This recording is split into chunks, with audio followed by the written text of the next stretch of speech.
Let me start right off by saying that I believe that Ukraine has lost the war. Now, of course, the war is not over, but it is lost. Let me show you why. This has become an artillery duel. Russia fires 50,000 shells a day, 10 times more than Ukraine. The Washington Post says that Ukraine is almost completely out of ammunition, and there are no replacements for its Soviet-era ordnance. On June 10th, the Post reported that Ukraine is suffering 1,000 casualties a day, including 200 killed. The rate of casualties has doubled in just 3 weeks. Let's put that in perspective. Vietnam was America's last truly bloody war. We lost 60,000 men in 10 years. That's about 6,000 killed every year. With a much smaller population, Ukraine is losing 6,000 soldiers killed every month.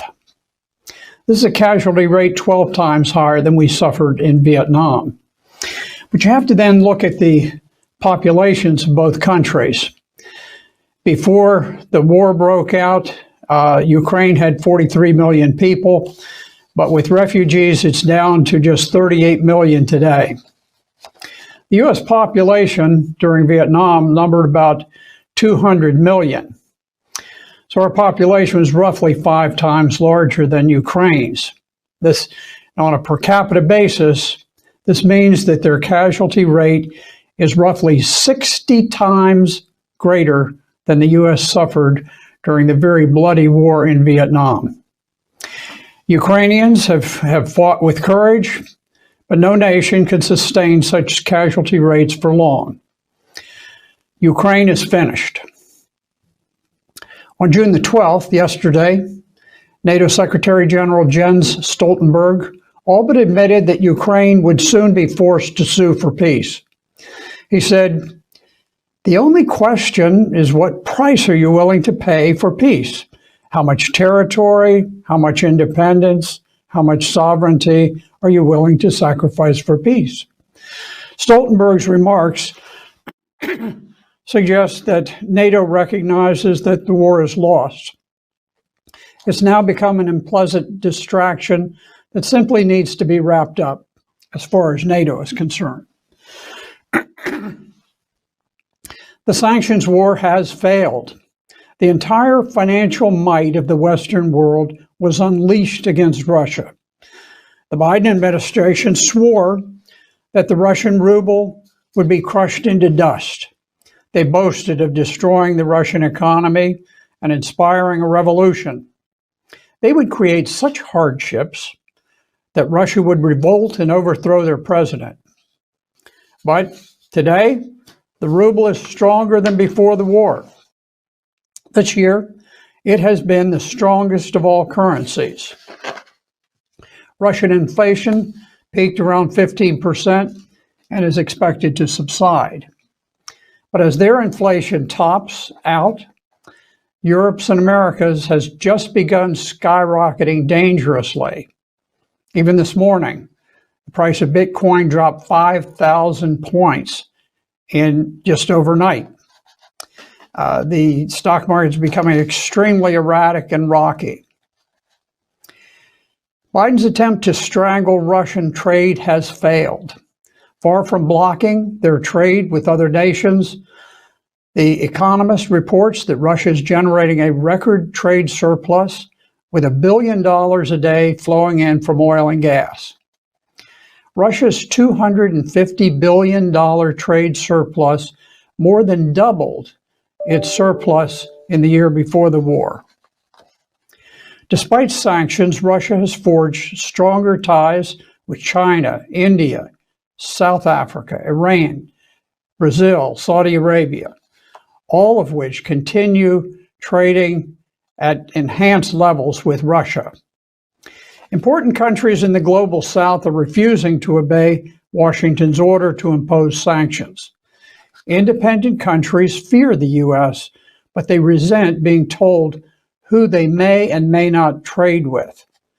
Dictating sanction policy to sovereign nations is diminishing the world's respect for America. From the outset of the war, Russians have never experienced shortages of food, housing, heating, fuel, or gasoline. Anyone who expects Russians to crack from the loss of Gucci purchase or Big Mac hamburgers do not understand the Russian psyche. Hopes of ousting President Putin have died. On March 1st, British Prime Minister Boris Johnson predicted that sanctions would bring down the Putin regime. Since then, Boris Johnson has nearly been ousted himself in a parliamentary vote of no confidence. At the same time, President Putin's popularity rose to 83%, which is greater than any of his Western counterparts. Yet until recently, the U.S. and NATO unquestioningly cited inaccurate Ukrainian assessments of the war. Recently, however, news outlets have begun acknowledging the possibility of a Ukrainian defeat. On June 10th, Newsweek reported that even the deputy head of Ukrainian military intelligence has admitted that Ukraine was at risk of losing the war to Russia. The first cracks are forming, and soon the world must come to grips with reality. The war is lost. Americans are also losing interest in the war. On June the 13th, the British outlet, The Express, reported a poll showing that Americans think that the shortage of baby formula is 5 times more important than the war in Ukraine. Only 5% of the population see Ukraine as a top priority, compared with 36% who worry about inflation, the economy, and jobs. 5% now believe that sanctions have hurt the U.S. more than Russia. Americans are fickle, and they have moved on. Europe's the big loser in the war.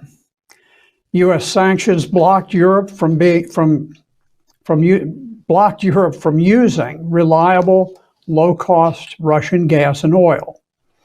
We forced them to import costly liquefied natural gas from America. U.S. sanctions have battered Europe, which relies heavily on imported Russian commodities and fuel. America's infatuation with alternative energy has, over years, compelled Europeans to rely on undependable solar and wind power. Restricting access to Russian oil and gas makes the coming winter a time of great peril for Europe. One key U.S. military objective has always been to block Germany from opening its vital Nord Stream 2 natural gas pipeline. That pipeline was built by several countries over a span of 11 years. It was intended to double the gas flow to Germany and the rest of Europe and to guarantee their energy security. But after spending a fortune on the pipeline, the U.S. has rendered the massive project useless in order to shift the market to American liquid natural gas. Actions like these show that Europe no longer enjoys full sovereignty. It is now subordinate to the whims of London and Washington. Before the war, Europe operated with moderate defense budgets. Russia was no threat, and China was an important trading partner. Secure with its neighbors, Germany chose to maintain just 200 operational tanks. But war hysteria has forced Germany and other NATO countries into an unnecessary arms race that will impose enormous increases on European defense costs for many years. Ironically, the march to war has effectively subordinated the European Union to NATO, thus restoring Great Britain to its position of dominance over continental Europe despite Brexit. Now, nuclear war still looms. There are voices speaking of nuclear war today. Heather Conley, head of the influential German Marshall Fund, does not rule out a further escalation, saying that the West must not be intimidated by Russia. Conley said, "We must prepare for the use of tactical nuclear weapons." A European official separately suggested arming Ukraine itself with nuclear weapons, which is an extraordinarily reckless action likely to trigger an unconventional Russian response. It's time for Ukraine to negotiate for peace and end the useless slaughter. Perhaps it could propose a framework reminiscent of the highly successful Austrian State Treaty of 1955, which saw the Soviet Union and Allied powers withdraw their forces from Austria in exchange for Austria amending its constitution to make it forever a neutral, non-aligned nation and forbidding foreign troops from ever setting foot in Austria again. Ukraine could adopt similar provisions. NATO should consider a separate treaty designed to make Ukraine a permanent nuclear buffer zone between East and West. By agreeing that Ukraine would never be admitted to NATO, it could permanently reduce regional tensions and significantly reduce the risk that either side might accidentally trigger a deadly nuclear incident. By acting before its defensive lines collapse, Ukraine could demand control over coastal areas surrounding the port of Odessa. It could insist on controlling all of Kiev on both sides of the Dnieper River, and it might insist that Russia withdraw any troops west of that river. Obviously, control of many other areas must also be negotiated, but this might be a starting framework for peace.